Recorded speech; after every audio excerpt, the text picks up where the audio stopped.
Argentine superstar Lionel মেসিকে যখন Neymar সম্পর্কে জিজ্ঞেস করা হয়, তিনি বলেন, কোনো সন্দেহ ছাড়াই নেইমার জুনিয়র বিশ্বসেরা এবং আমি তাকে মন থেকে খুব পছন্দ করি।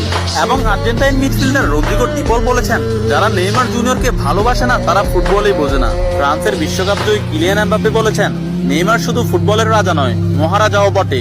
আর্জেন্টাইন গোলকিপার ইমিলিয়ানো মার্টিনেজ বলেছেন, আমি নেইমার জুনিয়রের অনেক বড় ভক্ত। আর্জেন্টাইন বিশ্বকাপ জয়ী তারকা ডিয়েগো ম্যারাডোনা বলেছেন, আগামী 10 বছরে 10 জন মেসি আসবে, কিন্তু আগামী 10,000 বছরেও একজন নেইমার আসবে না।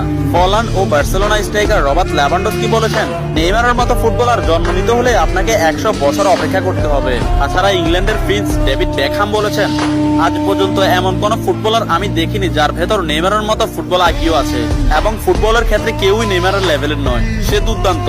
এবং আর্জেন্টাইন বিশ্বকাপ জয়ী তারকা অ্যানহেল ডি মারিয়া বলেছেন, নেইমারের সাথে যে কোনো প্লেয়ারের তুলনা করা অপরাধ। ফ্রান্সের বিশ্বকাপ জয়ী তারকা কারিম বেনজেমা বলেছেন,